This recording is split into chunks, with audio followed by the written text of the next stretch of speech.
శుభప్రదం జయప్రదం.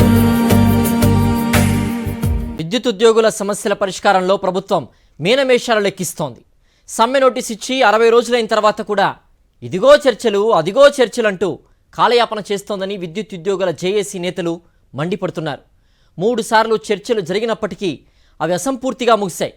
ఈ నేపథ్యంలో సందట్లో సడేమియా లాగా ఎనర్జీ సెక్రటరీ సొంత బాధ ఒకటి వెలుగులోకి వచ్చింది. ఎనర్జీ సెక్రటరీగా కూడా బాధ్యతలు నిర్వహిస్తున్న చీఫ్ సెక్రటరీ విజయానంద్ సొంత అజెండాపై విద్యుత్ ఉద్యోగుల జేఏసీ నేతలు మండిపడుతున్నారు. తమ సమస్యలపై చర్చించాలని, ప్రభుత్వంతో మాట్లాడాలని, కాంట్రాక్టు కార్మికులను రెగ్యులరైజ్ చేయాలని ఒక పక్క విద్యుత్ ఉద్యోగుల జేఏసీ కోరుతుంటే, ఎనర్జీ సెక్రటరీగా కూడా బాధ్యతలు నిర్వహిస్తున్న చీఫ్ సెక్రటరీ విజయానంద్ మాత్రం తన సొంత ఎజెండాను వారి వద్ద వినిపిస్తున్నారని సమాచారం.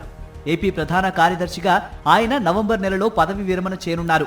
ఈ నేపథ్యంలో తాను తిరిగి ఎనర్జీ సెక్రటరీగా బాధ్యతలు తీసుకోవడానికి ప్రయత్నం చేస్తున్నారని, దానికి కార్మికుల సమ్మె అడ్డంకిగా మారుతుందని, కాబట్టి సమ్మె చేయవద్దని ఆయన జేఏసీ నేతల్ని బతిమాలుతున్నారట. కార్మికుల్ని సమ్మెలోకి వెళ్లకుండా చేయలేకపోతే ఇంకో సంవత్సరం సర్వీసు పెంచాలంటూ ప్రభుత్వాన్ని అడగలేను, కాబట్టి దయచేసి సమ్మె చేయవద్దని ఆయన విద్యుత్ జేఏసీని అడుగుతున్నారట. ఎనర్జీ డిపార్ట్మెంట్ పై ఉన్న మమకారంతో ఇక్కడే పనిచేయాలని తాను కోరుకుంటున్నారని, కార్మికులు సమ్మె బాట పడితే తన సర్వీస్ ఎక్స్టెన్షన్ అవకాశం ఉండదని ఆయన కార్మికుల వద్ద వాపోయినట్లు సమాచారం. ప్రస్తుతం చీఫ్ సెక్రటరీగా, ఎనర్జీ సెక్రటరీగా ఉన్న ఆయన విద్యుత్ ఉద్యోగులను, కార్మికులను కంట్రోల్ చేయకపోతే, సమ్మె విరమింప చేయకపోతే ప్రభుత్వం ముందు ఇబ్బంది పడాల్సి వస్తుందని ఆవేదన చెందుతున్నారట. ప్రస్తుతం ప్రధానమంత్రి పర్యటన ఉన్న నేపథ్యంలో సమ్మెను కనీసం 2 రోజులైనా వాయిదా వేయాలని ఆయన కోరినట్లు తెలుస్తోంది. దీంతో 17వ తేదీ తర్వాత చర్చలు చేసి ఆ తర్వాతనే సమ్మెపై నిర్ణయం తీసుకుంటామని విద్యుత్ జేఏసీ నాయకులు ప్రకటన చేయాల్సి వచ్చిందట. వాస్తవానికి బుధవారం నుంచే విద్యుత్ ఉద్యోగుల సమ్మె ప్రారంభం కావాలి.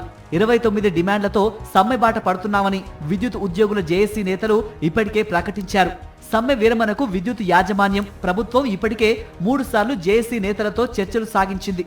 కానీ ప్రతి సందర్భంలో టీ బిస్కెట్ చర్చలే తప్ప ప్రధాన అంశాలపై దాటవేత ధోరణిలోనే ప్రభుత్వం వ్యవహరిస్తుందని జేఏసీ నేతలు మండిపడుతున్నారు. కాంట్రాక్టు కార్మికుల్ని రెగ్యులరైజ్ చేస్తామని ఎన్నికల ముందు లోకేషే నిర్వహించిన యువగలం పాదయాత్రలో హామీ ఇచ్చారని విద్యుత్ కార్మికులు గుర్తు చేస్తున్నారు. ప్రభుత్వం తమకిచ్చిన మాటను నిలబెట్టుకోవాలంటూ పట్టుబడుతున్నారు. ఎనర్జీ సెక్రటరీ విజయానంద్ తన సొంత ఎజెండాకు ప్రాధాన్యత ఇవ్వటం బాగాలేదని, ఇష్యూని డైవర్ట్ చేయడానికి శతవిధాలుగా ప్రయత్నం చేస్తున్నారని ఆయనపై జేఏసీ నేతలు కారాలు మిరియాలు నూరుతున్నట్టు సమాచారం. అత్యంత ఎక్కువ కాలం ఎనర్జీ సెక్రటరీగా పనిచేసిన వ్యక్తి తన పదవీ కాలం పొడిగింపు కోసమని కార్మికుల జీవితాలతో చెలగాటం ఆడుతున్నారని, ఇది సముచితం కాదని విద్యుత్ ఉద్యోగులు ఆవేదన వ్యక్తం చేస్తున్నారు.